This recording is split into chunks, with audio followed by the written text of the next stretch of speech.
The forest was on fire with rain, and Alara Whitmore was running faster than she had ever run in her life. Branches tore at her arms. Mud pulled at her boots. Somewhere behind her, through the sheets of water pouring from the black sky, she could hear something breathing, something big, something that moved on 4 legs and closed distance faster than any man could. She did not know how she had ended up in this forest. One moment she had been walking home from her late shift at the diner in her quiet little town, and the next, the world around her had folded in on itself, and she was standing barefoot in a forest she did not recognize, wearing clothes that were not her own, with no memory of the hours in between. Now she was running for her life. Lightning split the sky, and for one terrible second, she saw it. A wolf, but not like any wolf she had ever seen in a picture book or a nature documentary. This one was the size of a horse, its fur soaked black by the storm, its eyes glowing a color she had no name for. It was not hunting her the way an animal hunts. It was hurting her, pushing her somewhere. Alara's lungs burned. Her legs screamed at her to stop, to fall, to give up. But something deep inside her, something she could not explain, told her that if she stopped now, she would never stand up again. She broke through a wall of trees and nearly fell to her knees. Ahead of her, rising out of the mist and the rain, like something from an old legend, stood a set of iron gates, taller than any building she had ever seen. Beyond them, torches burned along a stone path leading to a massive dark castle, its towers disappearing into the storm clouds above. Alara did not think. She ran straight for the gates and slammed her palms against the cold iron bars. "Please!" she gasped, her voice raw. "Please! Someone! Help me!"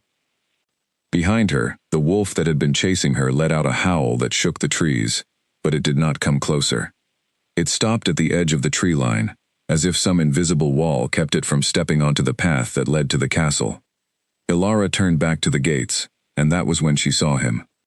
He was standing just inside the gates, as though he had been there for a while, watching. He was tall, with dark hair pushed back from a face that looked carved from stone, sharp and still, and impossibly calm. His eyes, when they met hers through the iron bars, were a pale gold that seemed to glow faintly, even in the darkness of the storm. He wore a long black coat that moved slightly in the wind, though he himself did not move at all. Alara had never seen anyone look so completely unbothered by chaos. "Please," she said again, weaker this time. "There's something in the woods. It's going to kill me." For a long moment, the man simply looked at her. His gaze moved over her face, her soaked clothes, her trembling hands gripping the gate. There was something strange in his expression, something like confusion mixed with disbelief, as if he was seeing something he did not expect to see. Then, without a word, he raised one hand. The gates groaned and began to open. Alara stumbled through the moment there was enough space, and the gates closed behind her with a heavy clang, sealing away the storm, the wolf, and the world she used to know. She fell to her knees on the wet stone path, shaking, soaked to the bone, and for the first time since she had woken up in that strange forest, she allowed herself to cry. The man in the black coat crouched down in front of her, close enough that she could feel a strange warmth coming from him despite the freezing rain. He did not touch her. He simply studied her, his golden eyes narrowed slightly, as though he were trying to solve a puzzle that made no sense. "Who are you?" he asked. His voice was deep and quiet, but it carried easily over the sound of the storm. "Alara," she managed to say between breaths. "My name is Alara. I don't know how I got here. I don't know where here is. Please, I just need somewhere safe." Something flickered across his face, quick and unreadable. He rose to his feet and offered her his hand. "You are safe now," he said. "No creature crosses these gates without my permission." Alara hesitated only a second before taking his hand. The moment her fingers touched his, a strange feeling shot up her arm, like a spark of electricity, but warm instead of painful. She gasped, and so did he, though he quickly hid it behind a calm expression. He pulled her to her feet, and she noticed he was staring at his own hand, as though it had betrayed him somehow. "What's your name?" Alara asked, trying to steady her breathing. He looked at her for a long moment before answering. "Kale," he said simply. Kale Draven. The name meant nothing to her, but the way the guards standing near the gates suddenly straightened, the way their eyes widened slightly as they glanced between her and him, told Ilara that this man was someone important, someone powerful. "Where am I?" she asked. "You are in the territory of the Draven Pack," Kale said. "Far from wherever it is you came from, I imagine." "Pack?" Ilara repeated, confused. "Like wolves?" Kale's jaw tightened slightly, and for the first time, something like caution entered his eyes. "Come inside," he said, instead of answering. "You are cold, and you are frightened, and questions can wait until you are warm and safe." He turned and began walking toward the castle, and after a moment of hesitation, Ilara followed, wrapping her arms around herself against the cold. As they walked up the long stone path, she noticed the guards along the wall watching them, whispering to each other in low voices. She could not hear what they were saying, but she could feel the weight of their stares, and none of it felt entirely welcoming. Kale did not seem to notice, or if he did not care. He walked a step ahead of her, his shoulders straight, his pace steady, though Ilara thought she saw his hand twitch once, as if he were resisting the urge to touch the spot on his chest, just beneath his collarbone. They reached the massive front doors of the castle, and 2 more guards pulled them open before Kale even reached them. Warm golden light spilled out onto the stone steps, and Ilara felt a wave of relief wash over her as she stepped inside, out of the rain for the first time in what felt like hours. The inside of the castle was even more impressive than the outside. Tall stone pillars stretched up toward a ceiling she could barely see, painted with images of wolves running beneath a full moon. A massive fireplace roared at the far end of the entrance hall, and the warmth of it reached her, even from a distance. "Someone will bring you dry clothes and something warm to drink," Kale said, his voice returning to its calm, controlled tone. "Then we will talk." "Talk about what?" Ilara asked. Kale turned to look at her, and for a moment, his golden eyes held hers in a way that made her chest tighten strangely. "About how a human woman ended up alone in a cursed forest, at the exact edge of my territory, on the one night in 300 years that something like this has happened," he said quietly. Ilara did not understand what he meant by cursed forest, or why he said 300 years, like it was something specific and important. But before she could ask, a young woman appeared, dressed in simple but well-made clothing, offering a small bow toward Kale, before turning to Ilara with a kind smile. "Come with me," the young woman said gently. "Let's get you warm." Ilara glanced back at Kale one more time, before following the woman down a long hallway. He was still standing where she had left him, staring at his own hand, his expression unreadable, as though he were trying to understand something that defied every rule he had lived by for centuries. What Ilara did not know, what she could not possibly know, was that the moment his fingers had touched hers at the gate, something ancient and cold that had lived inside Kale Draven for 300 years had cracked, just slightly, for the very first time. The young woman led Ilara through a maze of hallways lined with tall windows, each one showing glimpses of the storm still raging outside. Ilara tried to memorize the path, but every turn looked the same: stone walls and flickering torches, and painted images of wolves that seemed to watch her as she passed. "My name is Ivy," the young woman said as they walked. "I help take care of guests who stay in the castle." "Do you get a lot of guests?" Ilara asked, mostly to fill the silence. Ivy's smile faltered slightly. "Not many. Not for a very long time." They reached a small room with a warm fire, already burning in the corner.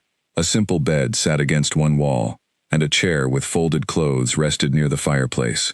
Ivy gestured for Ilara to sit while she poured a cup of something warm and handed it to her.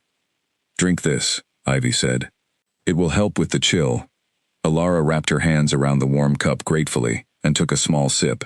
It tasted like honey and something else she could not quite place, something earthy and warm that settled into her chest and calmed the last of her shaking. "Can I ask you something?" Ilara said quietly. Ivy nodded, settling into a chair across from her. "What did Kale mean about a cursed forest, and 300 years?" Ivy's expression grew careful, the way someone's does when they are choosing their words with great caution. "That is not really my story to tell," she said gently, "but I will say this. Our king has carried something heavy for his entire life, something none of us fully understand, not even those of us closest to him. Tonight, something happened that has not happened in 3 centuries. And I think even he does not know what it means yet." "What happened?" Ilara asked. Ivy looked at her for a long moment, her eyes flicking briefly to the spot on Ilara's own chest, just below her collarbone, where a strange warmth had been building since the moment her hand touched Cale's at the gate. Ilara had not even noticed it until now, but there was a faint tingling there, almost like a pulse that was not her own heartbeat. "I think you should ask him," Ivy said finally, "when he is ready to tell you." Before Ilara could press further, a knock came at the door. Ivy rose to answer it, and Ilara caught a glimpse of an older man standing in the hallway, his face lined with age and worry, his eyes sharp and alert despite his years. "The king wishes to see her," the man said, his voice low. "Now." Ivy glanced back at Ilara with an expression that was hard to read, somewhere between sympathy and warning. "Change into the dry clothes first," Ivy said. "I will wait outside." Ilara changed quickly, grateful for the warm, simple dress laid out for her, though she could not help but notice how well it fit, as though someone had somehow known her exact size before she had ever arrived. She pushed the strange thought aside and stepped out into the hallway, where Ivy and the older man waited. The older man studied her carefully as they walked, his sharp eyes moving over her face in a way that made her feel like she was being tested somehow. "My name is Edmund," he said eventually. "I have served the Draven family for many years. I was there the night the curse was placed on this bloodline, though I was only a boy then." "The curse," Ilara repeated. "Everyone keeps mentioning a curse, but no one explains it." Edmund's steps slowed slightly, and he glanced at her with an expression that was almost sad. 300 years ago, a witch came to this castle seeking mercy from the king who ruled at that time, he said. She did not receive it. Before she died, she placed a curse on every king who would ever sit on the Draven throne after him. No Draven king would ever love, and be loved in return. Every bond of the heart would wither before it could bloom. Every king since has ruled alone, cold, and untouched by love, no matter how hard they tried to fight it. Ilara felt a strange chill move through her, unrelated to the cold outside. "And Cale is one of these kings," she said quietly. "He is the current one, yes," Edmund said. "He has carried this curse since the day he was born, knowing exactly what it means for his future. He accepted it long ago. He built walls around his heart that no one has ever managed to breach." They stopped in front of a large set of wooden doors, and Edmund turned to face her fully. "Until tonight," he added quietly. "Whatever happened at those gates, whatever connection formed between the two of you, it has done something that 300 years of history said was impossible. The mark on his chest, the mark that has remained black and lifeless since his birth, is glowing." Ilara's heart pounded in her chest. "Glowing how?" Edmund's expression grew serious. "Gold," he said, "like it did for the very first king, before the curse was ever placed." Before Ilara could ask anything else, the wooden doors opened, and there stood Cale, his golden eyes finding hers instantly across the room, and for a moment, neither of them said anything at all. The room behind him was some kind of private study, filled with old books and a large window that looked out over the storm-battered courtyard below. A fire burned low in the corner, casting long shadows across the stone floor. "Leave us," Cale said quietly to Edmund and Ivy, though his eyes never left Ilara's face. Edmund hesitated for only a moment before bowing slightly and stepping back, pulling Ivy with him. The doors closed with a soft click, leaving Ilara and Cale alone in the flickering firelight. "You heard the story," Cale said. "It was not a question." "Some of it," Ilara admitted. "Enough to know that something strange is happening between us.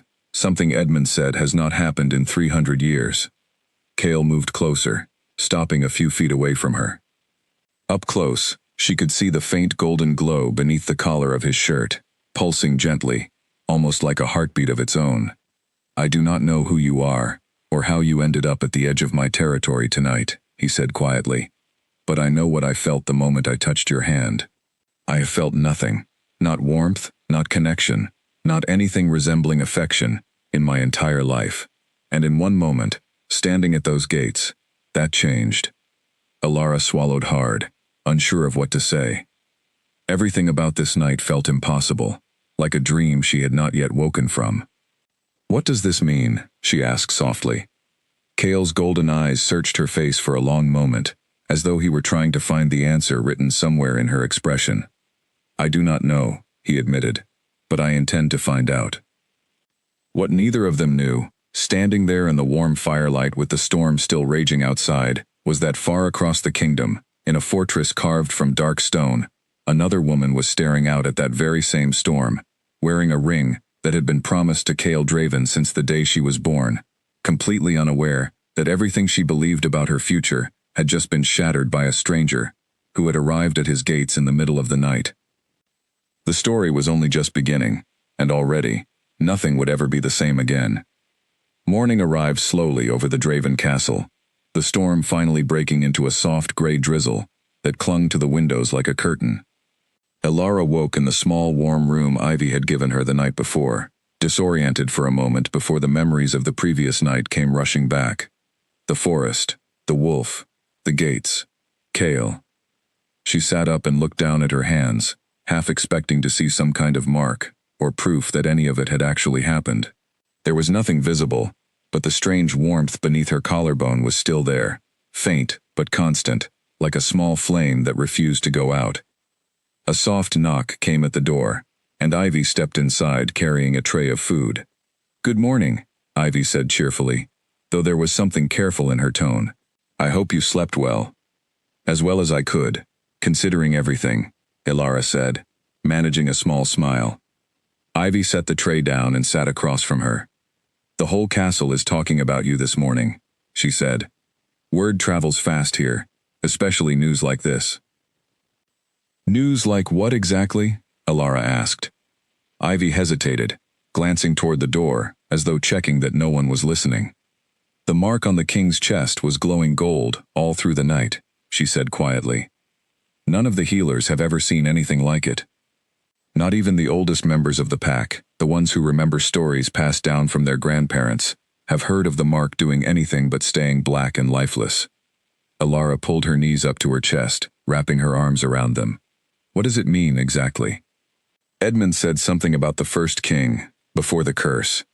The stories say that when a Draven king finds his true mate, the mark glows gold as a sign of the bond forming between them," Ivy explained.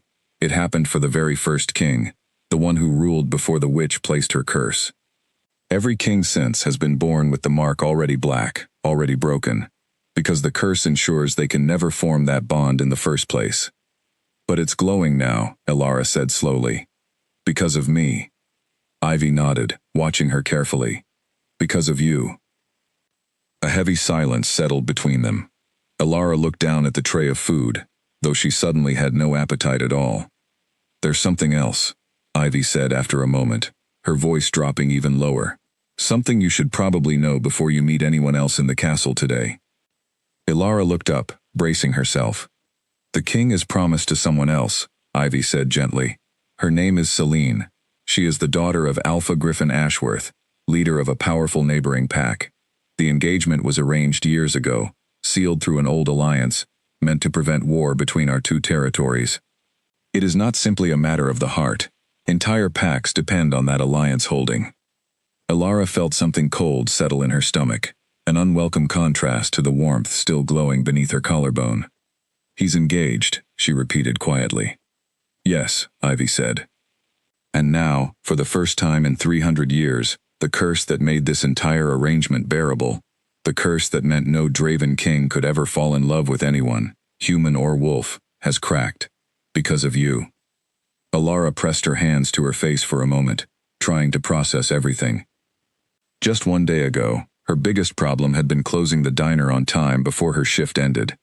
Now she was sitting in an ancient castle, somehow connected to a king who was cursed and already promised to someone else, in a world she did not even know existed until last night. "I don't want to cause problems," Elara said finally. "I don't even understand what's happening to me, let alone what it means for him, or for this alliance, or for anyone else." Ivy reached over and gave her hand a gentle squeeze. "None of this is your fault," she said. "Whatever brought you to those gates last night, it wasn't something you chose, but I think it's important you understand the situation you've walked into, so you can decide what you want to do next." Before Elara could respond, another knock came at the door, sharper this time. Ivy rose to answer it, and Edmund stood in the hallway, his expression tense. "The king requests her presence in the main hall," Edmund said. The pack elders have called for a gathering. Elara's stomach twisted with nerves. A gathering about what? Edmund's eyes met hers, steady and serious. About you. The main hall of the Draven Castle was larger than anything Elara could have imagined, with a ceiling so high it disappeared into shadow, and rows of stone benches filled with people, watching her every move as Edmund led her inside. At the front of the hall, on a raised platform, stood Cale, dressed now in formal dark clothing that made him look even more imposing than he had the night before. Beside him stood an older woman with silver hair and sharp eyes, whom Elara assumed was one of the pack elders. Whispers rippled through the crowd as Elara walked down the center aisle, and she fought the urge to shrink under the weight of so many curious and suspicious stares. She kept her eyes fixed on Cale, and when their gazes met, something in his expression softened slightly, just enough to give her the courage to keep walking. She stopped a few feet from the platform, and the older woman beside Cale stepped forward. "I am Grace, eldest of the Pack Council," the woman said, her voice carrying easily across the silent hall. "Last night, something happened that has not occurred in 300 years. The curse mark on our king's chest, dormant and lifeless since his birth, began to glow the moment you arrived at our gates." "I don't understand any of this," Elara said honestly, her voice trembling slightly, despite her best efforts to stay calm. "I don't know why I was in that forest, or why any of this is happening to me." Grace studied her for a long moment, her sharp eyes seeming to look straight through her. "The old stories say the curse can only be broken by a mate bond so strong it defies the witch's original magic," she said. "If that is what is happening between you and our king, it would mean the end of 300 years of suffering for this bloodline." A murmur ran through the crowd, some hopeful, others clearly uncertain. "But it also means breaking a promise made to another pack," Grace continued, her tone growing more serious. "A promise that has kept peace between our territories for years. If that promise is broken, the consequences could be severe." Cale stepped forward then, his presence commanding immediate silence across the hall. "Nothing has been decided," he said firmly, his golden eyes sweeping across the crowd before settling briefly on Elara. "What happened last night was unexpected, and it requires careful thought, not hasty action. Elara is a guest in this castle, and she will be treated with respect while we determine the truth of what is happening." Grace inclined her head slightly, though her expression remained thoughtful and unreadable. "Very well," she said, "but word will reach Alpha Ashworth's territory soon enough, if it has not already.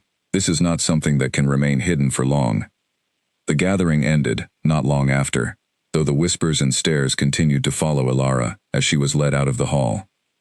Cale caught up with her just before she reached the hallway leading back to her room, his expression tired in a way she had not noticed the night before. "I'm sorry," he said quietly, once they were far enough from prying ears. "This is not how I intended for you to be introduced to this world." "Is any of this even real?" Elara asked, only half joking. "Curses, mate bonds, ancient alliances. Yesterday, I was worried about making rent." A small, unexpected smile tugged at the corner of Cale's mouth, the first genuine expression of warmth she had seen from him. "I imagine this is quite a lot to take in," he admitted. "That's an understatement," Elara said. They walked together in silence for a moment, and Elara found herself studying his face, searching for some sign of the coldness Edmund had described, the 300 years of loneliness, carved into every Draven king before him. But all she saw was a man who seemed just as confused and overwhelmed by everything happening as she was. "Can I ask you something?" she said finally. "Of course." "Celine," Elara said carefully. "Ivy told me about her, about the engagement." Cale's expression grew guarded, the warmth from a moment ago retreating slightly. "The engagement was arranged when I was very young," he said. "It was never about love. It was about survival, about preventing a war that would have cost countless lives on both sides. But it's still a promise," Elara said. "A real one." "It is," Cale admitted quietly, "and I intend to honor my responsibilities to my people, regardless of what is happening between us. I will not pretend that last night did not happen, but I also cannot ignore the weight of what breaking that engagement could mean." Elara nodded slowly, though something in her chest ached at his words, an ache she did not fully understand yet. "So, what happens now?"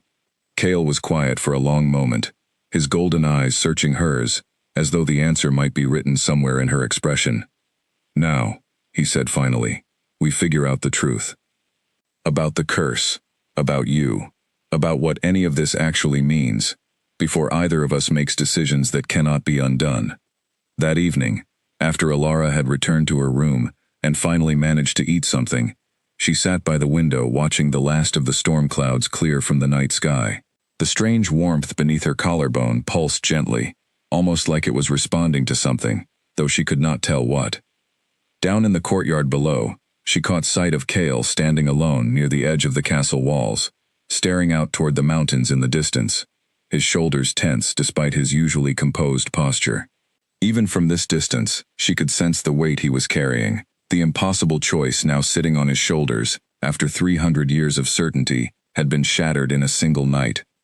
What Alara did not know, what neither of them could have known that night, was that far beyond those mountains, a rider was already racing through the darkness, carrying urgent news to the Ashworth territory, news that would reach Selene before the sun rose again, and set into motion events that neither Cale nor Alara could yet imagine.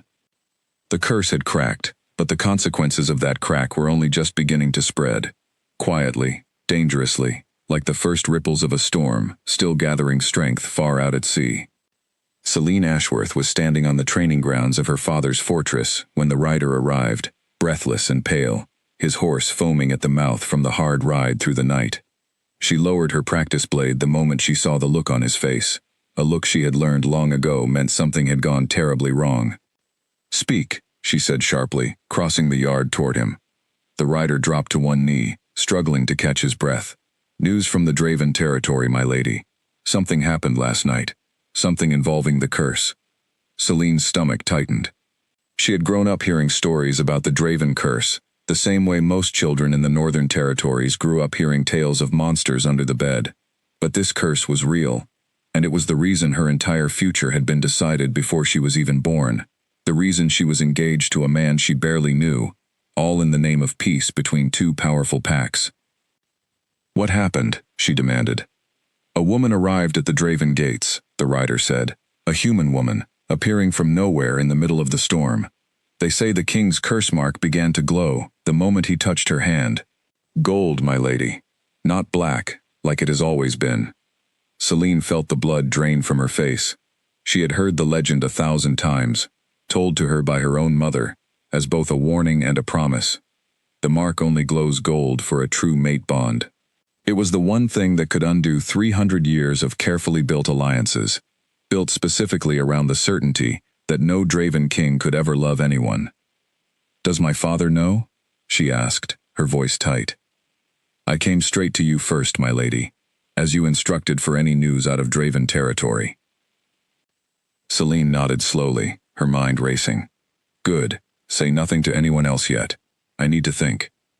The rider bowed and hurried off toward the stables, leaving Selene alone in the training yard, the early morning mist curling around her boots. She looked up at the fortress towering above her, its dark stone walls a mirror to the Draven castle she had visited only a handful of times over the years, always for formal occasions, always with careful smiles and careful words exchanged between two families who needed each other far more than they trusted each other. She thought of Cale, tall and distant, always polite but never warm, exactly as the legends described every Draven king before him. She had never expected love from their arrangement. She had accepted long ago that her marriage would be one of duty, not affection. But she had also never expected this, the sudden, impossible arrival of someone who could unravel everything her entire life had been built around. Selene made her way back inside the fortress, her mind spinning through possibilities. If the curse truly was breaking, if Cale truly had found his mate in some human stranger, what did that mean for the alliance between their packs? What did it mean for her own future, carefully planned and arranged since the day she was born? She found her father in his study, going over reports from the eastern border, his brow furrowed in concentration. Alpha Griffin Ashworth was a broad, powerful man, his silver-streaked hair pulled back from a face weathered by decades of leadership and hard decisions. He looked up as Selene entered, immediately sensing something was wrong. "What is it?" he asked, setting down his papers. News from Draven territory, Celine said, closing the door behind her. A human woman arrived at their gates last night. The curse mark on Kale's chest glowed gold when he touched her. Griffin's expression darkened instantly, his jaw tightening in a way Celine recognized well, the look he got whenever something threatened the careful balance of power he had spent his life maintaining. "Are you certain of this?" he asked.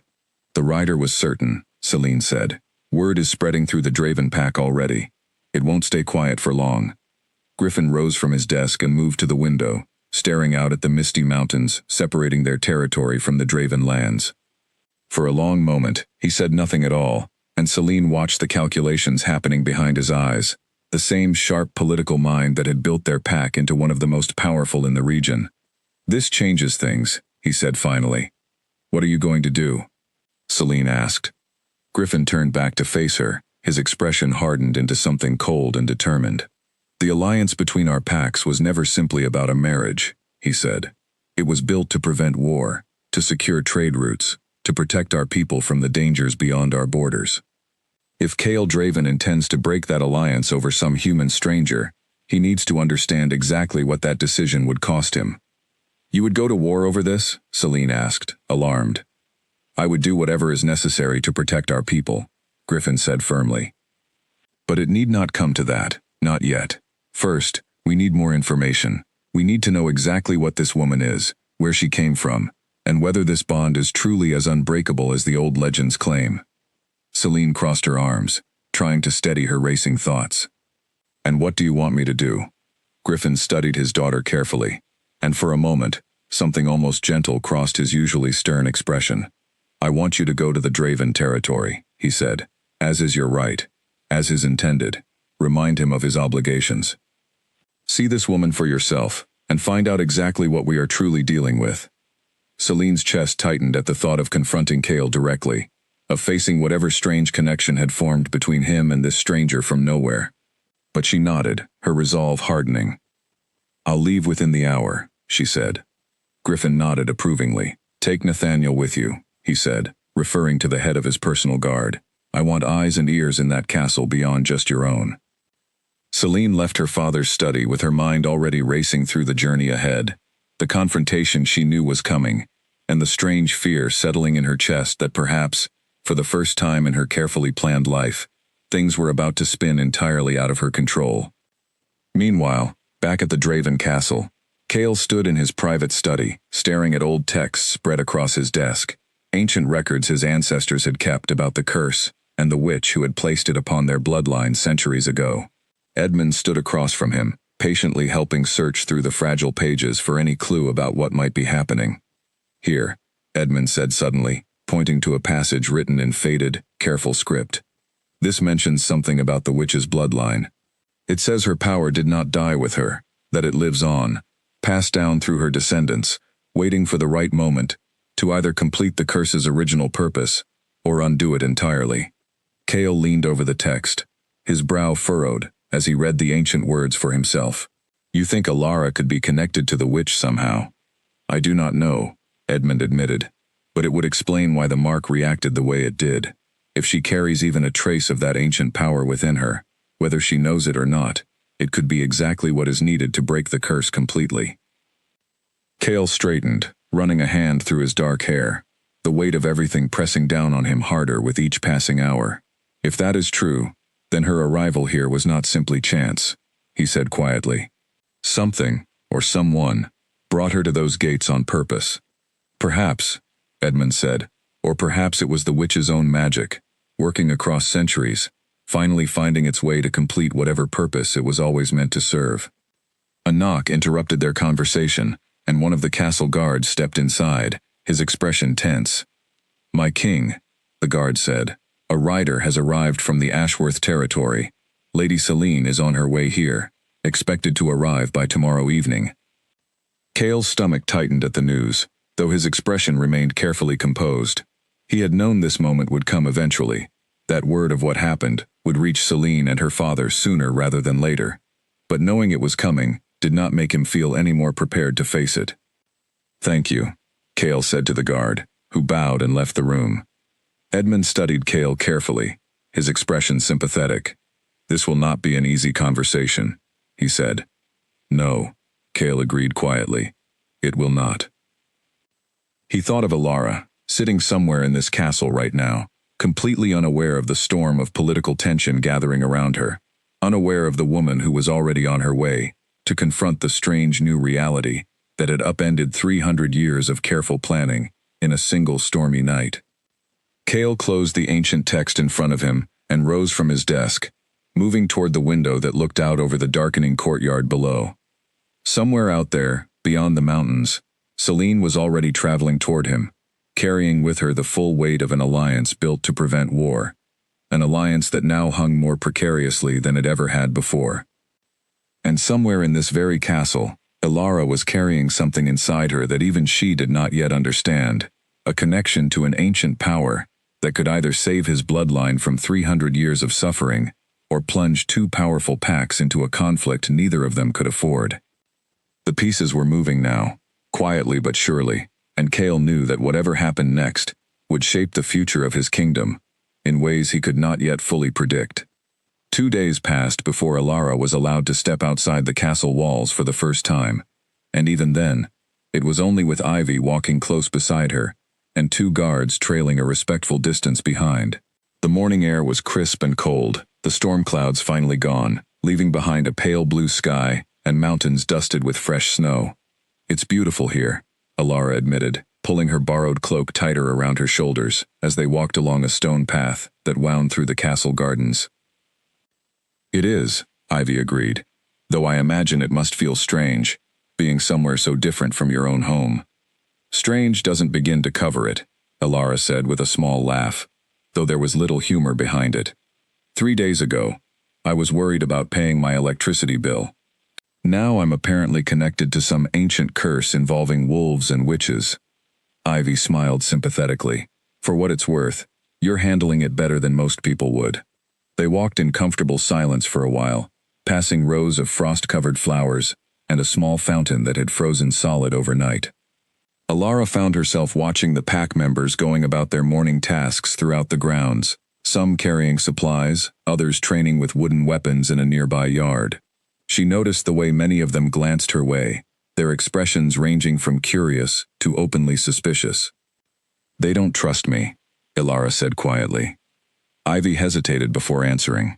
Change is difficult for anyone, she said carefully, and the pack has spent 300 years believing certain things about their king, about this bloodline. Some of them fear what breaking the curse might mean, even if it also means freeing Cale from a lifetime of loneliness. What could they possibly fear about the curse breaking? Alara asked, genuinely confused. Ivy glanced around before lowering her voice further. There are some who believe the curse, painful as it is, has also protected this pack in certain ways, she said. A king who cannot love, cannot be manipulated through his heart, cannot be distracted by personal feelings when making difficult decisions for his people. There are those among the elders who worry that a king ruled by emotion is a king who might make mistakes that cost lives. Alara considered this, understanding for the first time that the situation was far more complicated than simply 2 people finding an unexpected connection. Entire generations had built their understanding of leadership and duty around the assumption that a Draven king would always rule with a clear, unclouded mind, untouched by the complications of love. Do you think that's true? Alara asked. That love makes someone a worse leader? Ivy considered the question carefully. I think love makes someone more human, she said finally. Whether that makes them a better or worse leader probably depends entirely on the person. They continued their walk, eventually reaching a quiet corner of the garden, where a stone bench sat beneath a large, bare tree. Alara sat down gratefully, tired from the unfamiliar cold and the weight of everything happening around her. Can I ask you something else? Alara said. Of course. What happens to me if this bond really is what everyone thinks it is? If the curse really is breaking because of me, do I just stay here forever? Give up everything from my old life? Ivy's expression grew thoughtful, and she took a moment before answering. I don't know, she admitted honestly. No one in this castle has ever faced a situation like this before. But I do know that whatever choice you make, it should be your own. Not something decided for you by prophecy or curses or ancient legends. Alara appreciated the honesty. even if it did little to ease the uncertainty twisting in her stomach. Before she could respond further, the sound of hurried footsteps approached from behind them, and Alara turned to see a young man jogging toward them, his expression tense. "Ivy," the young man said, slightly out of breath. "The council is meeting again. Grace requested you bring the human woman as well." Ivy rose immediately, her earlier calm replaced by careful alertness. "What's happened, Daniel?" Daniel glanced briefly at Alara before answering. Word arrived from a scout along the northern border. "Lady Celine's party has been spotted. They'll reach the castle by tonight." Alara's heart sank at the news. She had known this moment was coming, ever since Ivy had first explained who Celine was and what her arrival would mean. But hearing it, confirmed, still sent a wave of anxiety through her chest. They followed Daniel back toward the castle, and Alara found herself walking faster than necessary, driven by a nervous energy she could not quite explain. When they reached the council chamber, the room was already filled with tense conversation. Pack elders gathered around a large table covered in maps and old documents. Kale stood at the head of the table, his expression carefully controlled, though Alara could see the tightness in his shoulders that betrayed his own tension. Grace stood beside him, along with several other elders Alara did not recognize. "Ah, good, you've arrived," Grace said, gesturing for Alara to step further into the room. "We were just discussing how best to handle tonight's arrival. I don't want to cause more problems than I already have," Alara said honestly, addressing the room. An older man with a stern expression, sitting near the far end of the table, spoke up before anyone else could respond. "With respect," he said, his tone carrying an edge of disapproval, "your presence here has already caused significant complications, whether that was your intention or not." "Victor," Kale said sharply, a warning clear in his tone. Victor did not back down, meeting Kale's gaze steadily. "I speak only the truth, my king. This alliance with the Ashworth pack has kept peace along our borders for years. If it collapses because of feelings that emerged in a single stormy night, the consequences will fall on more than just the two of you." "Nothing has been decided regarding the alliance," Kale said firmly. "Lady Celine's arrival is an opportunity to discuss the situation honestly, not a declaration of war." "Let us hope Alpha Ashworth sees it the same way," Victor muttered, though he said nothing further. Grace cleared her throat, redirecting the conversation. "Regardless of how tonight's meeting unfolds, we should prepare accordingly. I suggest Alara remain in her quarters during the initial discussions between our king and Lady Celine, to avoid unnecessary tension." Alara felt a flicker of frustration at being spoken about as though she were not standing right there, but she understood the logic behind the suggestion, even if it did little to ease her nerves. "That seems reasonable," Kale said, glancing toward Alara with an apologetic expression. "I will speak with Celine privately first, explain the situation as clearly as I can, before any further discussions take place." The meeting continued for another hour, discussing logistics and preparations for the evening ahead, but Alara found her mind wandering, replaying Victor's harsh words over and over. She understood his concerns, even if she did not appreciate his delivery. She truly had not asked for any of this, had not chosen to disrupt centuries of careful political balance simply by existing, but understanding that did little to ease the guilt building steadily in her chest. Later that afternoon, as the pale winter sun began sinking toward the mountains, Alara found herself back in her room, staring out the window at the road leading toward the castle gates. Somewhere out there, Celine was drawing closer with each passing hour, carrying with her an entire history Alara knew almost nothing about. A soft knock came at her door, and she turned to find Kale standing in the doorway, his expression tired but gentle. "May I come in?" he asked. "Of course," Alara said, stepping back to let him enter. He moved to stand beside her at the window, following her gaze toward the distant road.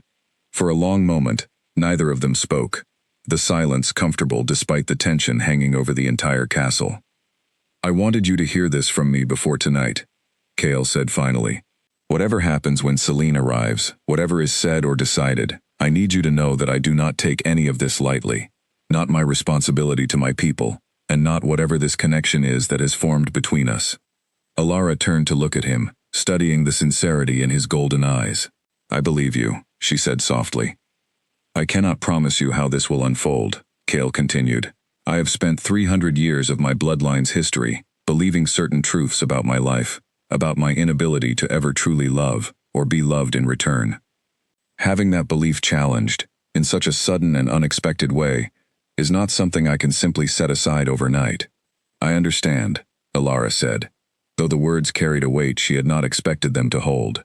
Cale reached out, hesitating only slightly, before gently taking her hand in his.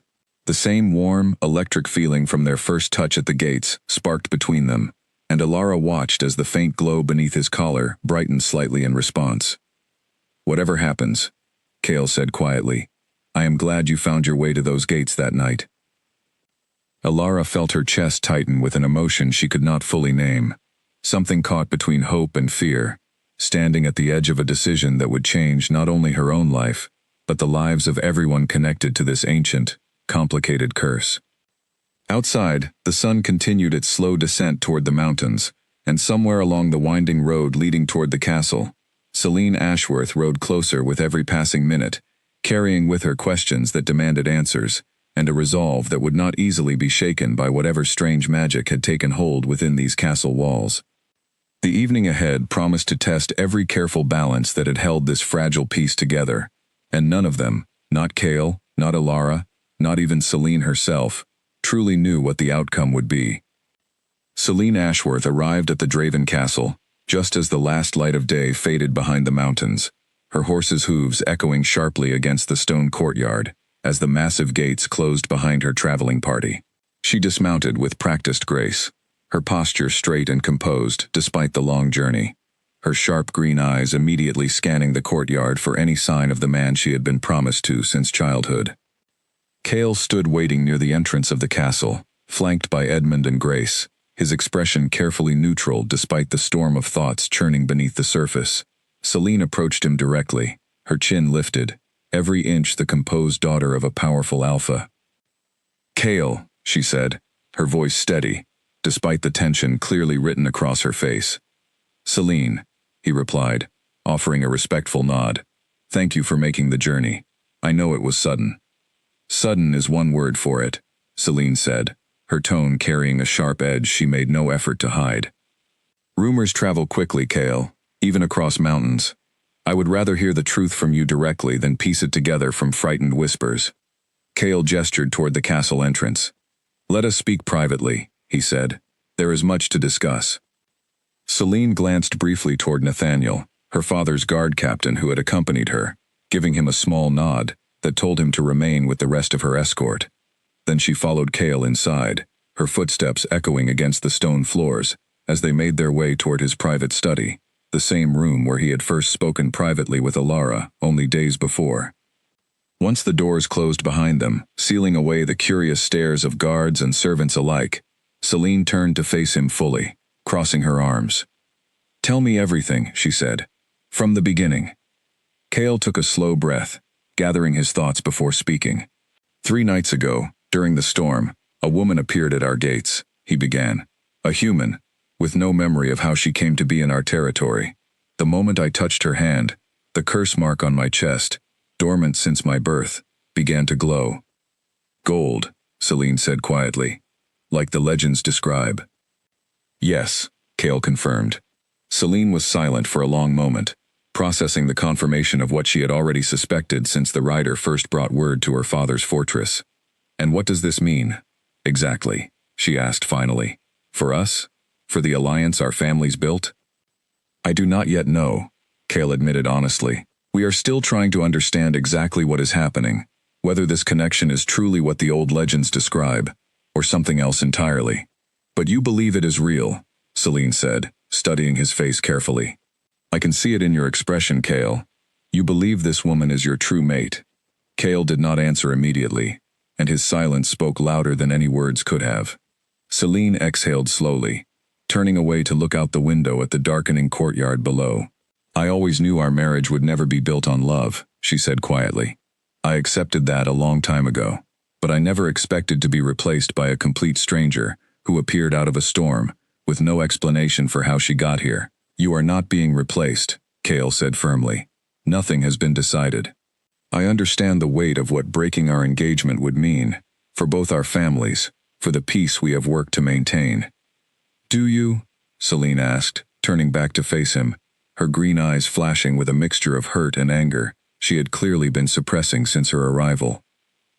Because from where I stand, it seems like everything has already been decided, whether either of us intended it to be or not. Cale's expression grew pained, though he did not look away from her gaze. I am sorry, he said quietly. I never intended for any of this to unfold the way it has. You deserve honesty, and I intend to give you exactly that, no matter how difficult the conversation becomes. Celine studied him for a long moment before nodding slowly. Then I want to meet her, she said. This woman who has undone 300 years of certainty in a single stormy night. I want to see for myself what exactly we are dealing with. Cale hesitated only briefly before nodding in agreement. Tomorrow morning, he said, I will arrange it. Celine nodded once more, then turned and left the study without another word, leaving Cale standing alone in the dim firelight, the weight of the conversation pressing heavily on his shoulders. That night, Elara found sleep elusive, her mind racing with thoughts of the woman who had arrived earlier that evening, a woman whose entire future had been built around a promise Elara had unknowingly disrupted. She tossed and turned beneath the warm blankets of her bed, until exhaustion finally pulled her under sometime past midnight. But the sleep that followed was not peaceful. Elara found herself standing in a place she did not recognize, a small stone cottage surrounded by tall trees, moonlight filtering through the leaves above. A woman stood near a small fire, burning just outside the cottage door, her back turned, long dark hair falling loose down her shoulders. You came back, the woman said, without turning around. Elara opened her mouth to respond, but no words came out. She realized, with a strange detached clarity, that she was not truly present in this place, merely watching, as though observing a memory that was not her own. The woman finally turned, and Elara felt a jolt of recognition she could not explain. The woman's face was unfamiliar, and yet something about her eyes, a particular shade of hazel flecked with gold, felt achingly familiar, as though Elara had seen them somewhere before, perhaps even in her own reflection. They will come for me soon, the woman said, her voice heavy with sorrow. I have seen it, the king's men, marching up this very path, believing me responsible for crimes I never committed. Who are you? Elara finally managed to whisper, though her voice sounded strange and distant even to her own ears. The woman's gaze sharpened slightly, as though she could somehow hear the question despite the strange, dreamlike distance between them. You already know, she said quietly. You have always known, even if the knowledge has been buried deep within you, waiting for the right moment to surface. Before Elara could ask anything further, the dream shifted violently, the peaceful cottage scene dissolving into chaos. Torches burned in the darkness, men shouting, the woman from before now surrounded, her hands raised defensively, as flames licked at the edges of her small home. I never wished harm upon your family, the woman cried out, her voice raw with desperation. I only asked for mercy, for understanding, and you answered with cruelty. A man's voice, cold and commanding, cut through the chaos. Enough. Take her. The woman's eyes found Elara's once more, even amid the chaos surrounding her, and in that final moment, before the dream shattered completely, she spoke words that would echo in Elara's mind long after she woke. Finish what I could not, the woman said. Break the chains I was forced to forge. You carry my blood, and with it, my purpose. Elara woke with a gasp, sitting upright in her bed, her heart pounding wildly against her ribs. The room around her was dark and silent. The fire in the corner burned down to glowing embers, and yet the images from her dream remained vivid and sharp in her mind, refusing to fade the way most dreams did upon waking. She pressed a trembling hand to her chest, feeling the familiar warmth still glowing faintly beneath her collarbone, and for the first time since arriving at the Draven Castle, a new and terrifying thought took root in her mind. What if she was not simply a random human who had stumbled into this world by accident? What if there was a reason, buried somewhere in her own forgotten past, that had led her specifically to these gates, on this particular night, into the arms of a cursed king who had waited 3 centuries for a connection he had long since given up hoping to find? Elara did not sleep again that night. Instead, she sat by the window until dawn broke over the mountains, turning the strange dream over and over in her mind, searching for answers that remained frustratingly out of reach. While somewhere else in the castle, Celine lay equally sleepless, dreading the meeting that awaited her once morning finally arrived. The meeting took place in a small sitting room, just off the main hall, chosen deliberately by Grace, for its quiet distance from curious ears. Ilara arrived first, her nerves fraying with every passing minute, smoothing the front of her borrowed dress, for what felt like the 100th time as she waited. When Celine finally entered, flanked briefly by Ivy, before the young woman excused herself and closed the door behind her, Ilara found herself holding her breath. Celine was tall and striking, with dark auburn hair pulled back in an elegant braid, and sharp green eyes that studied Ilara with an intensity that made it difficult to look away. "So," Celine said, breaking the silence first, "you're the one." "I suppose I am," Ilara said quietly, unsure of what else to say. Celine moved further into the room, circling slightly, as she studied Ilara with open curiosity, the way someone might examine a puzzle they were determined to solve. "You don't look like someone capable of undoing 300 years of curses," she said finally. "I don't feel like someone capable of that either," Ilara admitted honestly. "None of this makes sense to me. I didn't ask for any of it." Something in Ilara's tone seemed to catch Celine off guard, a flicker of surprise crossing her carefully composed expression. "You truly don't understand what's happening, do you?" Celine asked, her tone softening slightly. "I understand pieces of it," Ilara said. "Enough to know that my being here has caused problems for you specifically, and I'm sorry for that, even though I don't fully know how any of this happened." Celine was quiet for a long moment, studying Ilara's face, as though searching for some sign of deception. Whatever she found seemed to ease some of the tension in her shoulders, though her expression remained guarded. "I've known since I was a child that my marriage to Kale would never be about love," Celine said finally, moving to sit in one of the chairs near the small fireplace. "It was always about duty, about preventing war between our packs. I made peace with that a long time ago." "That doesn't make this easier for you," Ilara said gently, taking the seat across from her. "No," Celine admitted, "it doesn't. But I'm not interested in blaming you for something that seems entirely beyond your control." She paused, studying Ilara carefully once more. "What I am interested in is understanding exactly what this bond means, and whether it's truly as unbreakable as the old legends suggest." "I don't know," Ilara said honestly. "I've had strange dreams since arriving here, visions almost, of a woman who might be connected to the witch who placed the original curse. I think there's something about my own past I don't understand yet, something that might explain why I ended up here in the first place." Celine's eyebrows rose slightly at this new information. "You believe you're connected to the witch's bloodline?" "I don't know for certain," Ilara said, "but it would explain a lot, why the mark reacted the way it did. Why I ended up in that forest with no memory of how I got there." Celine leaned back in her chair, considering this new information carefully. "If that's true," she said slowly, "then this was never simply chance. Something, or someone, arranged for you to be here." "That's what I'm afraid of," Ilara admitted. A comfortable silence settled between them, the earlier tension easing into something closer to mutual understanding. Two women caught in the middle of forces far larger than either of them had chosen to be part of. "For what it's worth," Celine said eventually, "I don't envy you. Whatever this connection between you and Kale is, it's clearly not something either of you asked for or fully understand yet." "Thank you," Ilara said softly, "for not hating me at least." Celine offered a small, tired smile. "Ask me again in a week," she said, though there was no real malice behind the words. Their conversation was interrupted by a knock at the door, and Edmund stepped inside, his expression grave.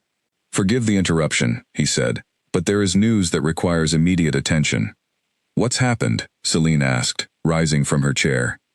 "A messenger has arrived from the eastern border," Edmund said. "There are reports of unusual activity near the boundary lines. Nothing confirmed yet, but the king believes it wise to hold the winter gathering earlier than planned, to reassure the pack and reaffirm unity before any uncertainty spreads further." "The winter gathering?" Ilara asked, glancing between Edmund and Celine. "An old tradition," Celine explained. "A ceremony held each year, where the pack gathers to renew bonds of loyalty and protection under the full moon.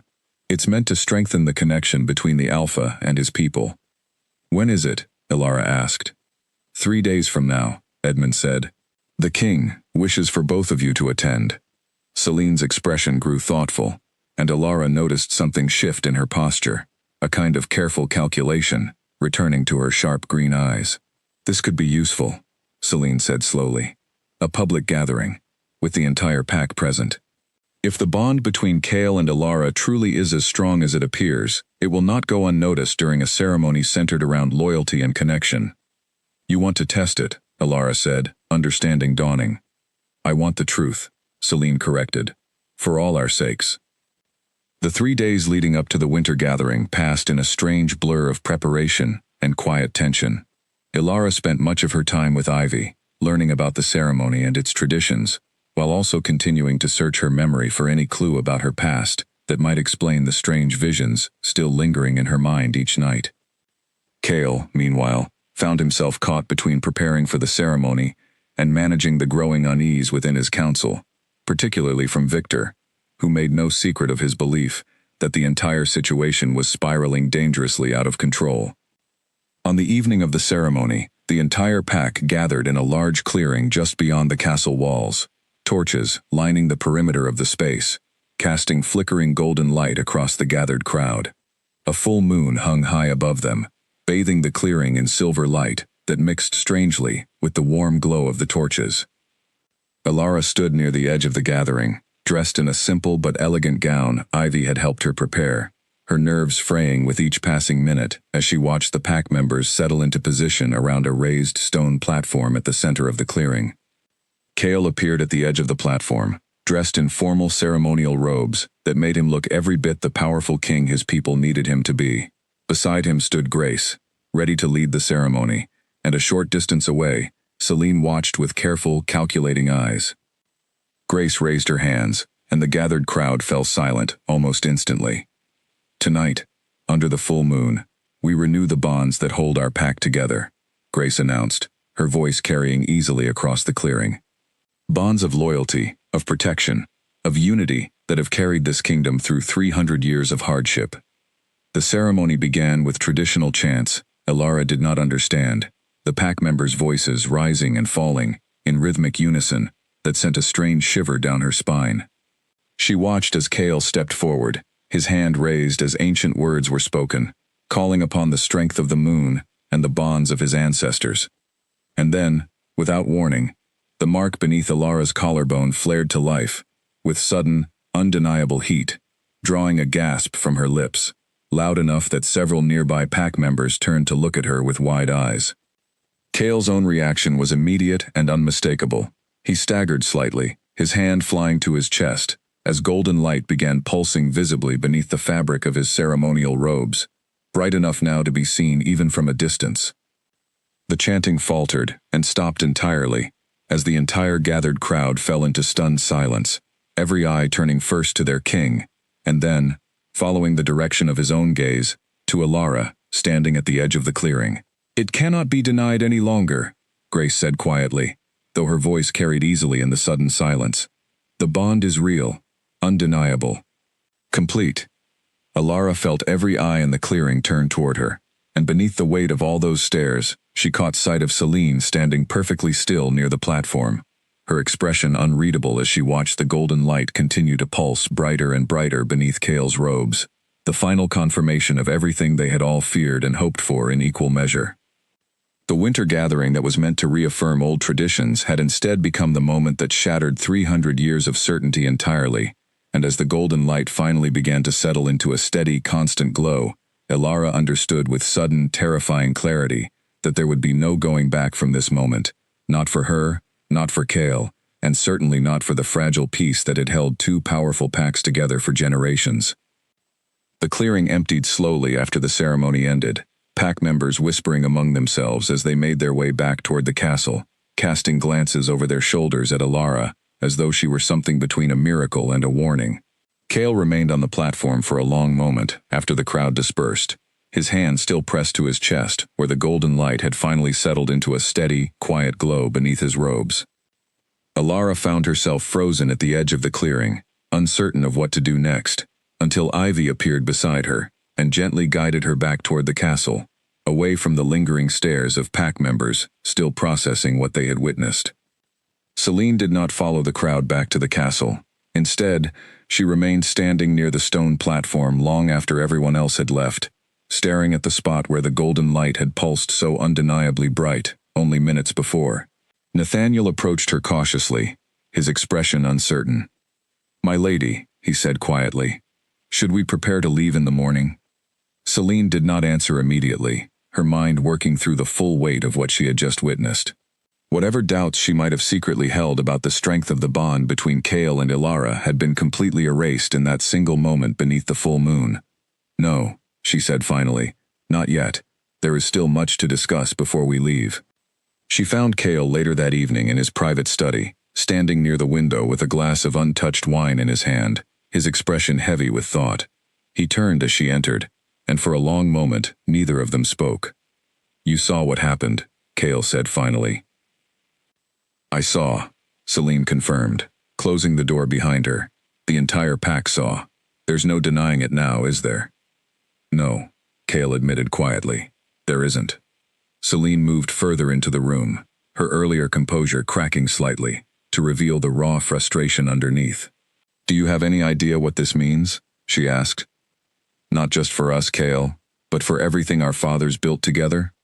"I understand the alliance is at risk," Cale said carefully. "At risk?" Celine repeated, a humorless laugh escaping her. "Cale, my father did not arrange this engagement simply out of hope for peace between neighbors. There are things about this alliance you were never told, things I was sworn to keep quiet until the marriage was finalized." Cale's expression sharpened with sudden alertness. "What things?" Celine hesitated, clearly wrestling with whether to reveal information she had been trained her entire life to protect. Finally, she exhaled slowly, her shoulders sagging slightly under the weight of the secret she was about to share. "My father does not simply want peace," she said quietly. "He wants influence over Draven territory, control over the northern trade routes that run through your lands. The marriage was never only about preventing war, Cale. It was about securing power my father has wanted for years, power he has been unable to claim through any other means." Cale's jaw tightened, the implications of her words settling heavily over him. "And if the marriage does not happen? Then my father loses the influence he has spent years carefully arranging," Celine said. "And men like my father do not simply accept such losses quietly. If this engagement falls apart, especially in such a public and undeniable way, he will see it as a direct insult, not merely a broken promise." "Are you saying he would go to war over this?" Cale asked, his voice tight with disbelief. Celine's expression grew grim. "I'm saying you should prepare for the possibility," she said. "My father has spent years building alliances of his own beyond our borders, gathering support from other packs who share his ambitions. If he decides the Draven bloodline can no longer be trusted to honor its agreements, he will not hesitate to use force to claim what he believes he is owed." Cale set down his untouched wineglass, running a hand through his hair as the full weight of the situation pressed down on him. "I did not know any of this," he said quietly. "I believed the alliance was simply about maintaining peace." "That's exactly what my father wanted you to believe," Celine said. "It made the arrangement easier to accept, for both of our families. But now that the curse has broken, now that everyone has witnessed this bond between you and Ilara with their own eyes, there's no more room for polite pretense." Cale was silent for a long moment, processing the true weight of what Celine had revealed. The alliance he had spent years honoring, believing it protected his people from unnecessary conflict, had actually been built on ambitions far more dangerous than simple diplomacy. "What do you suggest I do?" Cale asked finally. Celine met his gaze steadily. "I don't know if there's a way to avoid conflict entirely," she admitted, "but I do know that my father respects strength more than anything else. If you intend to break this engagement, you cannot do so weakly, or apologetically. You need to make clear that Draven territory will not be intimidated, regardless of what happens between us." "And what about you?" Cale asked quietly. "What happens to you in all of this?" Celine's expression flickered with something raw and vulnerable, before she carefully composed herself once more. "I will return home," she said. "I will face my father's disappointment. and likely his anger as well. But I have spent my entire life preparing for difficult conversations with him. This will simply be one more. I am sorry, Kale said sincerely. For all of this. You deserved better than being caught in the middle of something neither of us could control. Celine offered a small, tired smile. Perhaps, she said. But I would rather face an uncertain future honestly than live a lie built on a bond that was never truly there in the first place. She turned to leave, pausing briefly at the door. Be careful, Kale, she said quietly. My father does not lose gracefully. Whatever happens next, prepare your people for the possibility that this will not end peacefully. After Celine left, Kale remained alone in his study for a long time, staring out at the dark courtyard below, the weight of everything Celine had revealed settling heavily over him. The alliance he had honored out of duty, believing it protected countless lives, had never truly been what he believed it to be. He found Alara later that night, sitting quietly in the castle library, a place she had discovered during her wandering explorations of the castle grounds. She looked up as he entered, immediately sensing the tension radiating from him. What's wrong? She asked, rising from her seat. Kale explained what Celine had revealed, watching as Alara's expression shifted from confusion to growing concern, as the full scope of the danger became clear. So breaking the engagement doesn't just hurt feelings, Alara said slowly. It could start a war. It's possible, Kale admitted. Alpha Ashworth has spent years building influence beyond his own territory. If he feels insulted, betrayed, he may not hesitate to use force to reclaim what he believes he's owed. Alara wrapped her arms around herself, guilt and fear tangling together in her chest. This is because of me, she said quietly. No, Kale said firmly, closing the distance between them and taking her hands in his. This is because of choices made by people in positions of power, long before either of us understood what was truly happening. You are not responsible for another man's greed, or his willingness to use violence to protect his ambitions. Alara wanted to believe him, but the weight of guilt remained heavy in her chest regardless. What happens now? She asked. Kale's expression grew resolute, the earlier uncertainty replaced by something steadier, more determined. Now, we prepare, he said. For whatever comes next, together. Outside the castle walls, far beyond the mountains separating Draven territory from the Ashworth lands, Alpha Griffin Ashworth had already received word of what happened during the winter gathering, carried swiftly by loyal spies embedded within the Draven pack itself. His expression, upon hearing the news, was not one of surprise, but of cold, calculated resolve. He had prepared for this possibility long before sending his daughter to confront the situation directly. And now, with confirmation that the curse had truly broken, that the engagement he had built years of careful planning around was as good as finished, he began setting into motion plans that had been waiting patiently in the background, ready to be unleashed the moment diplomacy failed. The fragile peace that had held two powerful packs together for years was crumbling faster than anyone had anticipated, and somewhere within the Draven castle walls, unaware of the full danger gathering just beyond their borders, Kale and Alara continued to search for answers about a bond neither of them yet fully understood, while a storm far more dangerous than the one that had first brought them together began quietly gathering strength in the shadows. In the days following Celine's departure, Alara's dreams grew more frequent and more vivid, until she found herself dreading sleep entirely, knowing what fragments of memory and magic awaited her each time she closed her eyes. Kale, noticing the dark circles forming beneath her eyes and her growing exhaustion, insisted on bringing in someone who might be able to help her understand what was truly happening.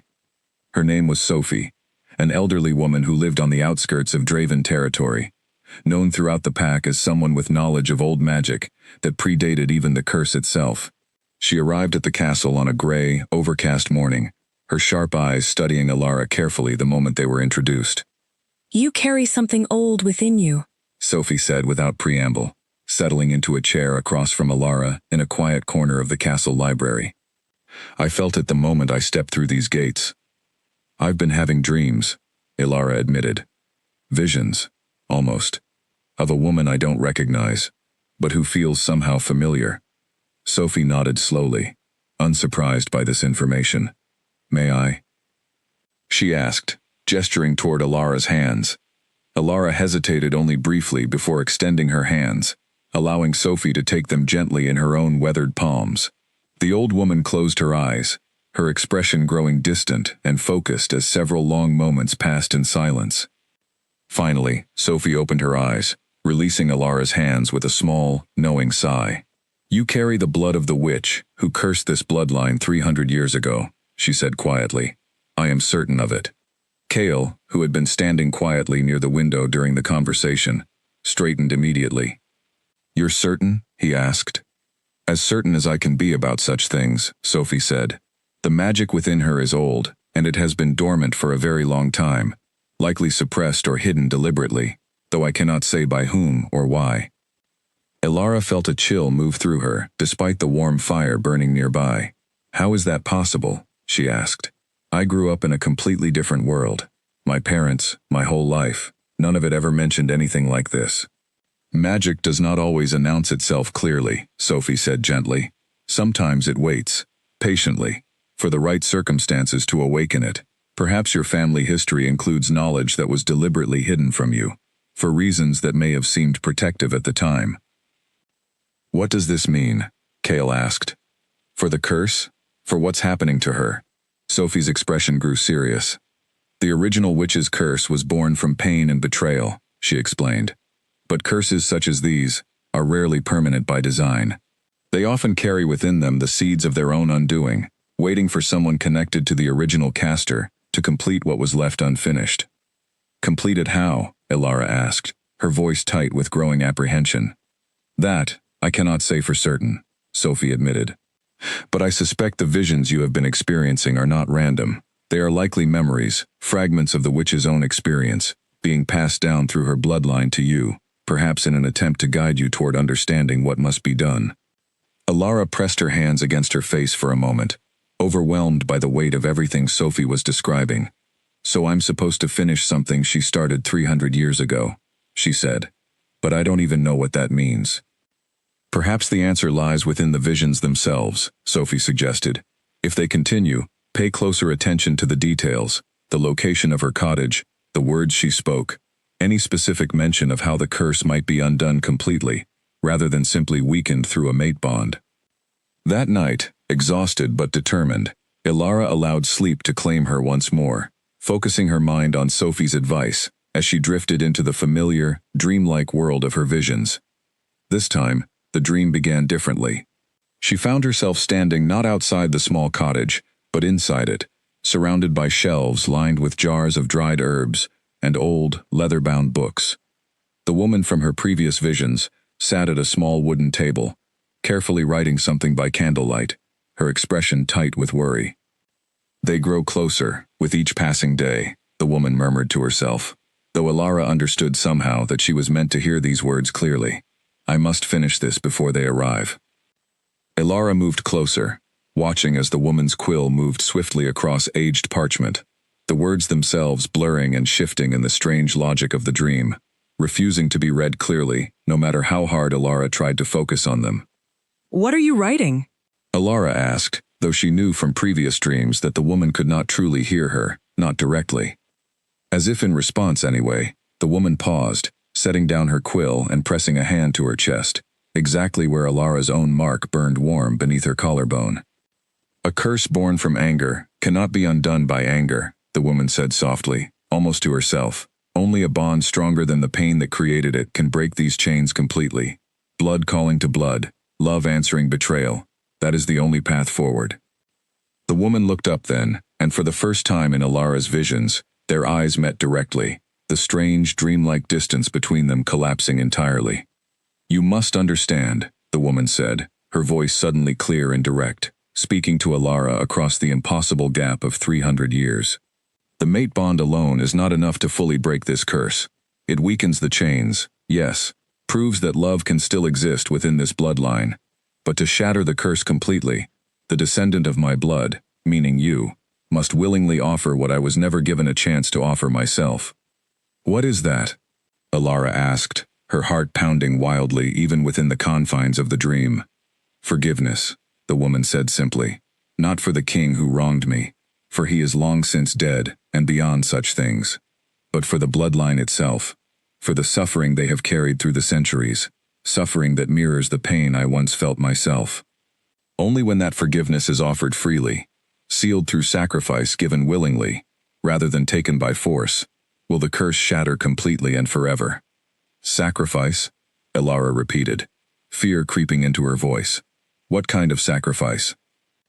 But the dream was already beginning to fade, the woman's image growing translucent and distant once more, her final words carrying across the widening gap between them. You will know when the moment arrives, the woman said. Trust the bond you have found.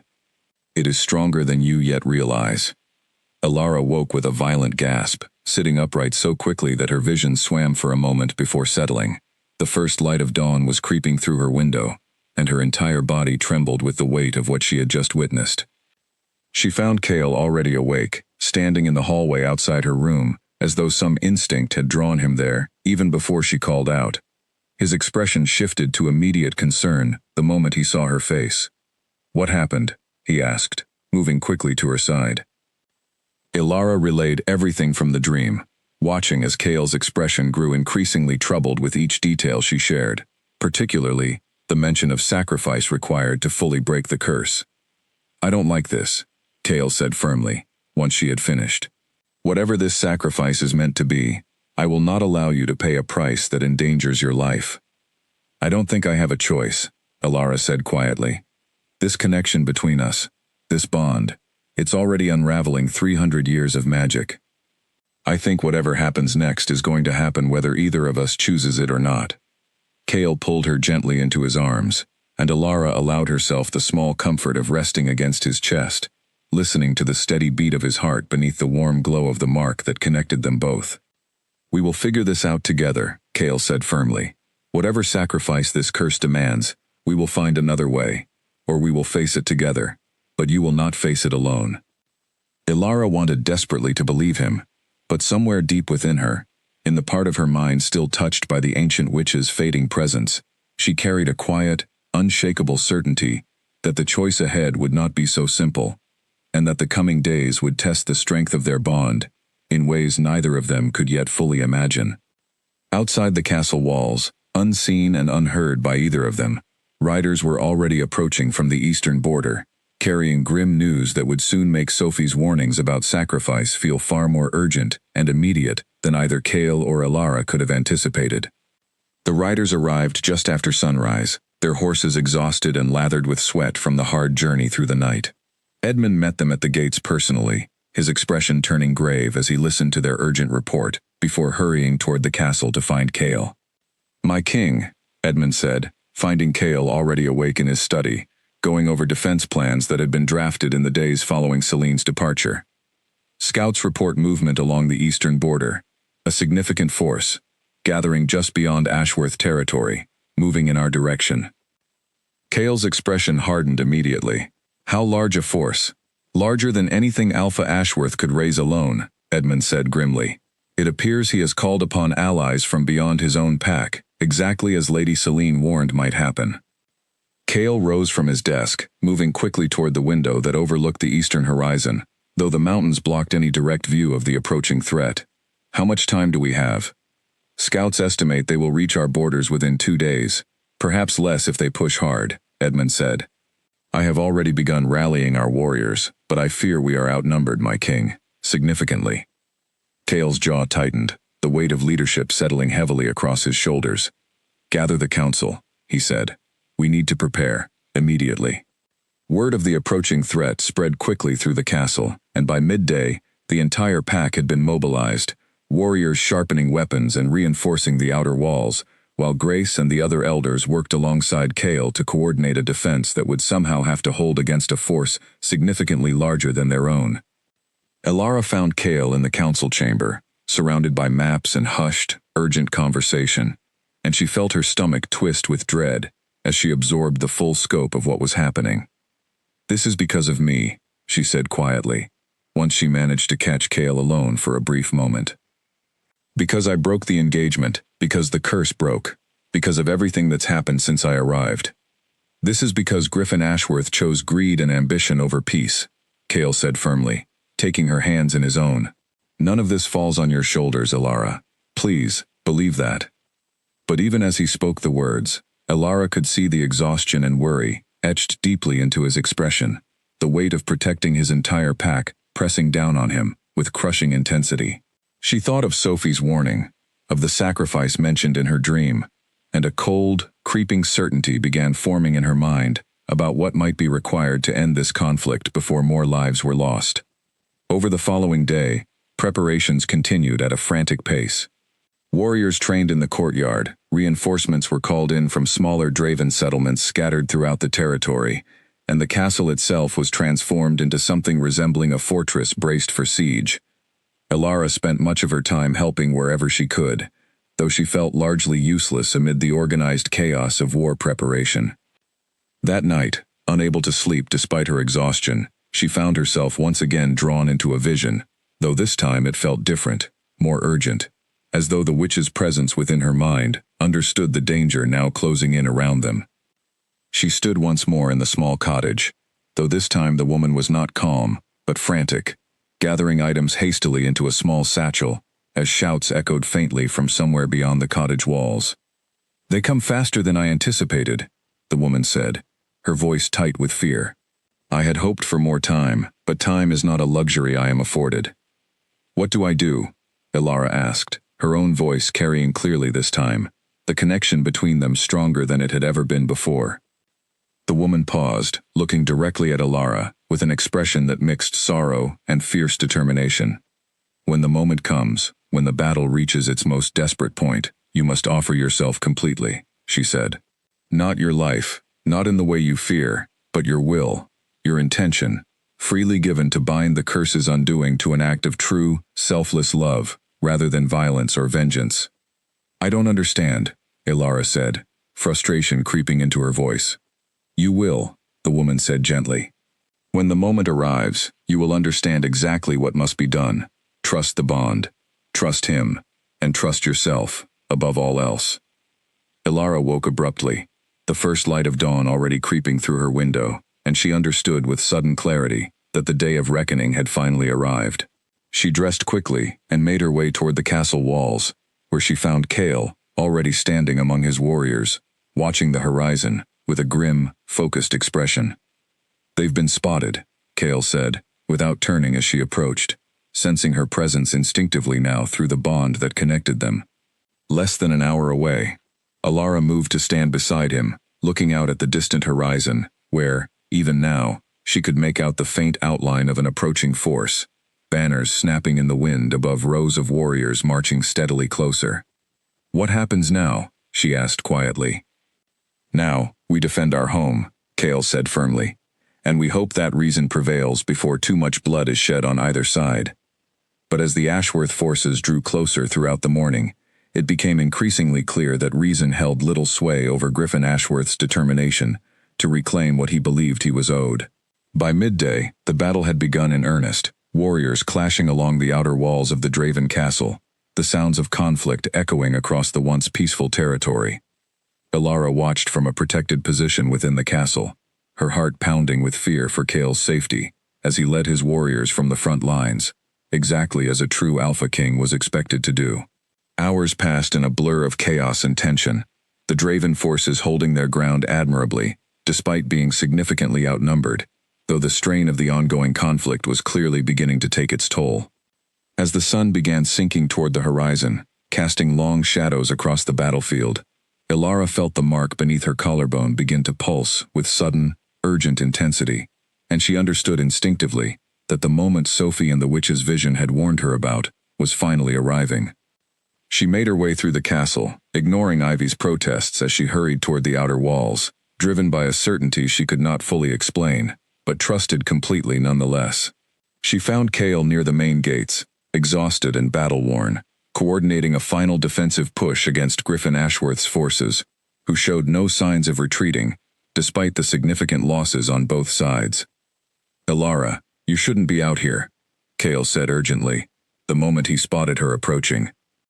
"I know what needs to happen," Elara said, her voice steady despite the chaos surrounding them.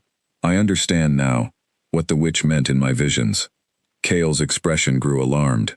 "What are you talking about?" "The curse can only be fully broken through an act of true, selfless love. Alara explained quickly. Not through violence, not through victory in battle, but through something freely given, without hesitation or fear. Alara, whatever you're planning, I need you to explain clearly, Kale said, gripping her shoulders firmly, his golden eyes searching hers with growing concern.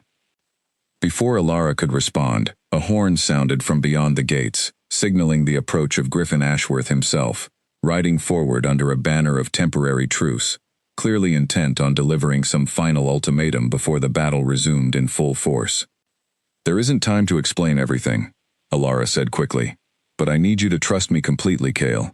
Whatever I do next, whatever it looks like, please trust that I know exactly what I'm doing. Kale studied her face for a long moment, torn between his instinct to protect her and the deep, unshakable trust that had grown between them since the very first night they met. Finally, he nodded slowly, though worry remained etched clearly across his features. I trust you, he said firmly. Whatever happens next, I trust you completely. Together, they turned to face the gates, where Griffin Ashworth waited on his horse, just beyond the walls, his expression cold and unyielding, ready to deliver terms that would either end this conflict peacefully or plunge both packs into a war neither of them could afford to lose. The final, most dangerous chapter of this ancient curse's unraveling was about to begin, and everything Alara had learned, everything she had discovered about her own hidden past, was about to be tested in the most desperate moment either she or Kale had ever faced. The gates opened just enough to allow Kale and Alara to step forward, flanked by Edmund and a small guard of warriors, facing Griffin Ashworth where he sat astride his horse a short distance away. Behind him, his forces remained gathered, weapons still drawn despite the temporary truce called to allow this conversation. Griffin's eyes moved from Kale to Alara, studying her with open contempt. So this is the woman who has cost so many lives today, he said coldly. I confess, I expected someone more impressive. Choose your words carefully, Griffin, Kale said, his voice carrying a warning edge. You are the one who brought an army to my gates over a broken engagement, built on ambitions you never honestly disclosed. Griffin's expression tightened, though he did not deny the accusation. My daughter shared more than she should have, he said. But regardless, an insult remains an insult. You dishonored our agreement, and I intend to see that dishonor answered, one way or another.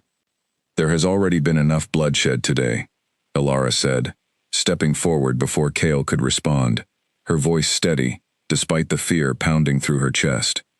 More will only cost you warriors you cannot easily replace, and it will not undo what has already happened between Kale and myself. Griffin's gaze snapped to her, sharp and assessing. And what would you have me do instead, human? He asked, the word carrying deliberate contempt. Simply accept the insult and return home empty-handed? I would have you understand what you are truly fighting for, Alara said. Not honor, not justice, but power you were never entitled to in the first place. This alliance was never meant to be a means of control. It was meant to prevent exactly this kind of conflict. Careful, Griffin warned, his horse shifting restlessly beneath him. You forget your place, girl. She forgets nothing, Kale said firmly, stepping to stand beside Alara, his presence radiating quiet, controlled strength. She understands far more about the true cost of this conflict than you seem willing to acknowledge, Griffin. Call off your forces. End this now, before more lives are lost on both sides for a cause built on nothing but your own ambition. Griffin's jaw tightened, and for a moment, it seemed as though he might simply signal his forces to resume their assault regardless of the conversation taking place. But something in Alara's steady, unflinching gaze seemed to give him pause, an unexpected resolve he had not anticipated, from someone he had dismissed so easily, only moments before. Even if I called off my forces today, Griffin said finally, his tone still hard, the insult remains. My daughter's honor, my family's standing, all diminished by a broken promise. What assurance do I have that this will not simply repeat itself, that Draven territory will not view every agreement as disposable the moment something more convenient comes along? Alara took a slow breath, understanding instinctively that this was the moment her visions had been guiding her toward, though not in the way she had originally feared. This was not a moment requiring her death, or some dramatic physical sacrifice. It required something far more difficult, complete vulnerability, offered freely, without hesitation or self-protection. I offer you the truth then, Alara said, The whole truth, about who I am, and why any of this happened at all. Kale glanced at her, uncertain of what she intended, but he remained silent, trusting the resolve he saw in her expression. I am descended from the witch who cursed this bloodline 300 years ago, Elara said, her voice carrying clearly, despite the tension thick in the air around them. I did not know this when I arrived here. I did not choose this connection to Kale, but I understand now that everything happening between us was always meant to lead to this exact moment. Griffin's expression shifted slightly, surprise breaking through his carefully maintained composure. The witch's bloodline, he repeated slowly. That is, unexpected. The curse was born from cruelty and betrayal, Elara continued. A dying woman's pain turned into 300 years of suffering for an entire bloodline that had nothing to do with the original wrong committed against her. I have spent these past days learning that the only way to truly end that suffering, to break this curse completely, rather than simply weaken it, requires an act of genuine forgiveness and selfless love, not violence, not vengeance, and certainly not more bloodshed. She turned to look directly at Kale, her heart pounding, as she prepared to say words she had not yet spoken aloud to anyone, not even to him. I love you, she said simply, her voice steady despite the vulnerability of the admission, spoken now in front of an army, in front of a man who held the power to end their lives with a single command. Not because of prophecy, not because of fate, but because of who you are. The man who opened his gates to a frightened stranger, who has fought for his people with everything he has, who has shown me more kindness and honesty in these short days than I ever expected to find in this strange, impossible world. Kale's expression softened completely, the weight of exhaustion and worry melting away beneath the sincerity of her words.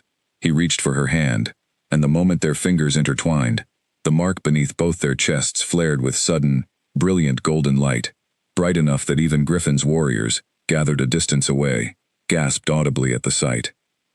I love you as well, Kale said, his voice thick with emotion he no longer bothered to hide. Completely, and without reservation, regardless of curses or prophecies, or the expectations placed upon me since birth. The golden light between them intensified further, spreading outward in a wave that seemed to ripple visibly through the air itself, washing over the gathered warriors on both sides of the temporary truce line. Griffin's horse reared back in alarm, and several of his warriors dropped their weapons entirely, staring in stunned silence at the impossible display of magic unfolding before them. Elara felt something shift within her, a weight she had not even fully recognized lifting from her chest, the last traces of the witch's ancient sorrow finally settling into something resembling peace. She understood, in that moment, exactly what her ancestor had meant about forgiveness and sacrifice. The sacrifice required had never been her life. It had been her fear, her hesitation, her willingness to protect herself by holding back the full truth and depth of her feelings. By offering complete honesty and vulnerability, freely and without expectation of anything in return, she had finally completed what the witch had been unable to achieve 3 centuries before. The golden light reached its peak and then began to settle, spreading gently across the battlefield like the first light of dawn breaking after a long, dark night. Where it touched the ground, the trampled grass seemed to straighten slightly, and an unmistakable sense of calm settled over the entire gathered crowd, friend and enemy alike. Griffin stared at the scene before him, his expression caught somewhere between disbelief and grudging awe.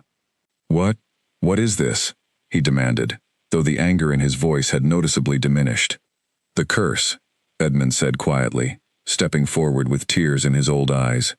"It's finally broken. Completely. This time. Not simply weakened by a mate bond, but shattered entirely." Grace, who had followed close behind throughout the confrontation, moved forward as well, her sharp eyes studying the golden light still lingering faintly in the air around Kale and Elara. 300 years of suffering, ended, she said softly, wonder evident in her voice. Griffin remained silent for a long moment, clearly wrestling with the implications of what he had just witnessed. Finally, he dismounted from his horse, approaching slowly, his earlier hostility replaced by something more cautious and thoughtful. "I came here seeking to punish what I believed was a dishonorable betrayal," he said finally, addressing Kale directly. "I did not anticipate witnessing something like this." The betrayal was never truly against you or your daughter, Chaol said, still holding Alara's hand firmly in his own. It was against a truth far older and more complicated than either of us understood when this engagement was first arranged. I am sorry for the pain this has caused Selene, and for the disruption to the alliance between our territories, but I cannot regret finding what I have found, not when it has finally freed my bloodline from 3 centuries of suffering. Griffin studied Chaol for a long moment, then glanced toward Alara, his expression unreadable. "And you," he said finally. "You could have kept this truth hidden, protected yourself from the risk of revealing something so vulnerable in front of an army prepared to destroy you." "I could have," Alara agreed, "but hiding never breaks curses or heals old wounds. Only honesty and courage manage that, even when it's frightening." Something in Griffin's hardened expression shifted slightly, a grudging respect creeping into his features despite his earlier fury. He turned to look back at his gathered warriors, many of whom were still staring in stunned silence at the fading golden light, clearly shaken by what they had witnessed. "Stand down," Griffin called out finally, his voice carrying clearly across the battlefield. "This conflict is finished." A wave of visible relief swept through both gathered forces as weapons were lowered, and warriors on both sides began the slow process of stepping back from the edge of violence they had been prepared to fall into only moments before. Griffin turned back to Chaol, extending a hand in a gesture that clearly cost him considerable pride to offer. "I will not pretend this resolves everything between our families," he said. "There is much still to discuss, much trust that must be rebuilt after today, but I recognize when I am facing something beyond simple politics or broken promises." Chaol accepted the offered hand firmly. "Then let us begin rebuilding that trust honestly," he said, "starting today." In the weeks that followed, peace slowly returned to the Draven territory, though the scars of the brief conflict remained visible in quiet moments of grief for those lost during the fighting. Selene, upon learning of everything that had transpired, arrived once more at the Draven castle, not as an estranged fiancé, but as someone determined to help forge a new kind of alliance between their 2 packs, one built on honesty rather than obligation. "I think we could be friends," Selene said to Alara one afternoon, as they walked together through the castle gardens, now beginning to bloom with the first signs of an early spring. "If you're willing, that is." "I'd like that," Alara said, smiling genuinely for the first time in what felt like ages. Victor, ever cautious, remained watchful of the new arrangements taking shape within the pack, though even he could not deny the undeniable proof of the curse's breaking, visible now in Chaol's transformed demeanor, warmer and more present than any Draven king within living memory. On a clear spring evening, months after the battle that had nearly torn 2 packs apart, the entire Draven territory gathered once more in the same clearing where the curse had first shattered completely, this time not for a tense ceremony of loyalty, but for a celebration long overdue. Chaol stood at the center of the gathered crowd, dressed in formal robes that caught the last golden light of the setting sun, waiting as Alara approached, dressed in a simple but beautiful gown that Ivy had helped design specifically for this occasion. Grace stood ready to officiate, her expression filled with genuine joy as she addressed the gathered pack. 300 years ago, a curse was placed upon this bloodline, born from pain and cruelty that echoed across centuries, she said, her voice carrying easily through the peaceful evening air.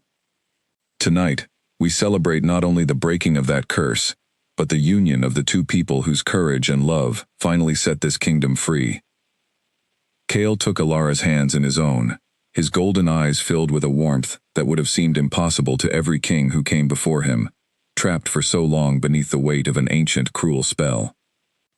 "I promise you my heart, completely and without reservation," Chaol said, his voice steady and sure, "not because prophecy demanded it, but because I choose you, every single day, for as long as we both shall live." "And I promise you mine," Alara said, tears of joy shining in her eyes as she looked up at the man who had opened his gates to a frightened stranger, and in doing so, had opened his heart to a love 300 years of suffering had never managed to extinguish. "Together, we will build something neither curse nor circumstance can ever break again." As the ceremony concluded and the gathered pack erupted into joyful celebration, Alara looked out at the crowd, at Selene smiling warmly despite everything that had happened, at Edmund wiping away tears of relief, at Grace watching with quiet satisfaction, and finally, at Cale himself, his expression more peaceful and genuinely happy than she had ever seen it. The curse that had haunted this bloodline for 300 years was finally, completely broken, not through violence or vengeance, but through the simple, powerful act of choosing love freely, even in the face of fear and uncertainty. And as the stars began to appear above the celebrating pack, Elara understood that whatever strange twist of fate had led her to those castle gates on that stormy night, it had led her exactly where she was always meant to be. Home, at last, beside the king whose curse she had broken, and whose heart, against all odds and centuries of impossible suffering, now belonged entirely and forever to her.